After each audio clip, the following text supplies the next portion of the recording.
ভারতের বন্ধু রাশিয়া ভারতকে এখন এমন একটি প্রস্তাব দিয়েছে যেটি ভারতের শত্রুদের হুঁশকে উড়িয়ে দিল। বিশেষ করে ড্রোন অস্ত্রকে নিয়ে এখনো পর্যন্ত ভারতের কোনো মিত্র ভারতকে এমন টাইপের অফারই দেয়নি। ভারতকে এমন টাইপের প্রস্তাব দেওয়ার সময় রাশিয়া তো জানিয়ে দিয়েছে যে রাশিয়ার টেকনোলজি আর তাদের ক্ষমতা দুজন মিলে গোটা বিশ্বকে হিলে রেখে দিতে পারে। স্বয়ং রাশিয়ার অস্ত্র নির্মাতা কোম্পানি রোসোবরন এক্সপোর্ট ভারতকে প্রস্তাব দিয়েছে যে ভারত আর রাশিয়া এই অস্ত্রের ক্ষেত্রে একসাথে মিলে যদি এই ক্ষেত্রে এগিয়ে যায় তাহলে সেক্ষেত্রে আমেরিকা হোক বা ইউরোপ, চীন হোক বা তুর্কি, কেউ কিন্তু তাহলে ভারতকে টক্কর দিতে পারবে না। আসলে এখানে রাশিয়ান কোম্পানি রোসোবরন এক্সপোর্ট ভারতকে ড্রোনাস্ত্রের সমস্ত কিছু দেওয়ার জন্য দাবি জানিয়েছে। এখানে ছোট ড্রোনাস্ত্র থেকে শুরু করে বড় ড্রোন মানে সমস্ত ড্রোনের জন্য প্রস্তাবকে দিয়ে দিয়েছে তারা ভারতকে।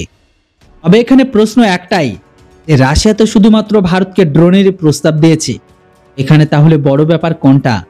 তবে আমি আপনাদের এখানে বলে দিই যে রাশিয়া ভারতকে তাদের ড্রোনাস্ত্রের পুরো সেটআপ ভারতে লাগানোর জন্য প্রস্তাব দিয়েছে। এর সাথে সাথে পুরো টেকনোলজি ট্রান্সফার। তবে এখানে রাশিয়ার কোম্পানি দাবি করেছে যে তাদের প্রস্তাব সব থেকে বেস্ট এই কারণে, কেননা 2025 সালে এসে রাশিয়ার যে ড্রোন টেকনোলজি সেটা হচ্ছে বর্তমান সময়ে যুদ্ধে ব্যবহার করা ব্যাটেল প্রুফ টেকনোলজি। মানে রাশিয়া গত 3 বছর থেকে নিজেদের জন্য বেহতরিন আর উচ্চ ক্ষমতা সম্পন্ন টেকনোলজিকে গ্রহণ করেছে। এখানে রাশিয়া স্পষ্ট করেছে যতই তুর্কি গত কয়েক বছরে তাদের ড্রোনকে বিক্রি করুক না কেন, কিন্তু এই গত 3 বছরের রাশিয়া কিন্তু বেহতরিন ড্রোন টেকনোলজি অর্জন করেছে। কেননা টেকনোলজি তখনই প্রমাণ পাওয়া যায় কেননা যখন সেটা যুদ্ধে ব্যবহার করা হয়। যুদ্ধে কেমন টাইপের অস্ত্রের প্রয়োজন পড়ে সেটা শুধুমাত্র যুদ্ধ শুরু হলেই তো বোঝা যায়। অন্যদিকে আবার রাশিয়ার কাছে লয়টারিং অ্যামুনিশন পুরো ড্রোনের একটি ভালো ভান্ডার মজুত আছে, যেটিকে তারা ভারতের সাথে মিলে বড় পরিমাণে তৈরি করতে চায়। এমন টাইপের ড্রোন উৎপাদনের ভারতেই হবে। এতো রাশিয়া তাদের ড্রোনের A to Z সম্পর্কে ভারতকে জানিয়ে দিয়েছে।